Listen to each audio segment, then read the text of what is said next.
there's two things that business process can do that I think are critical for businesses. One is to actually institutionalize best practices, and the other one is providing repeatable processes to improve time and even cost effectiveness, right? Meaning that because this is a repeatable process, because the process has criteria associated with it, it doesn't need human beings to manually do it all the time. It can be taken care of, freeing humans to use their time more effectively in other things. So those two things are where processes truly, business process management in particular, have really deep value.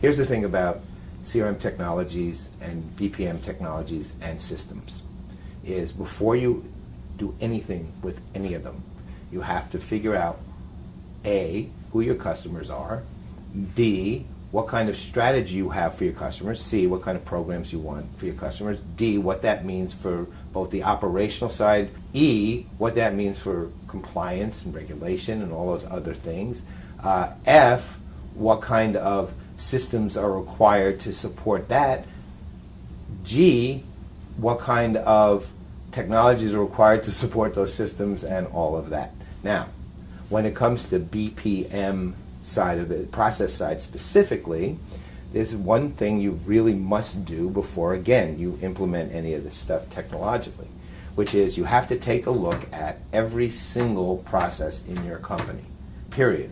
The thing is that you have to do a complete examination of your processes with the idea that processes are no longer agnostic, right? That in fact they're either going to be impacted by or impact your customers. And then you have to decide A, which ones need to be junked, B, which ones need to be modified, and C, what's not there that needs to be added. Once you've built that entire process map, then, and all those other things we talked, then you can go ahead and start looking at the systems and the technologies you need to implement.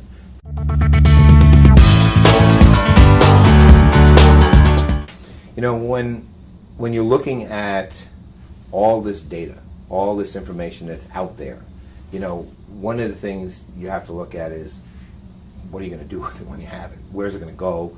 How are you going to handle it? How is it going to be effectively allocated to the right people once you have it, et cetera, et cetera. So there's a lot to it, right? One thing with business processes as part of an overall solution that helps a great deal is the ability to actually do all of those things, meaning to take it, organize it, and distribute it in the appropriate place. The thing with business processes that are valuable is that they give you the ability to do that. Now, you take it this way. You have business rules. Again, we talk about business rules, right? Business rules for that sort of thing would say, look, when you get this kind of data, put it here. When you get this kind of data, act on it in this way. When you get this kind of data, send it over to this person and then give them the ability to act on it in this way, et cetera, et cetera. That's the thing with a good business process engine. It doesn't give you greater storage.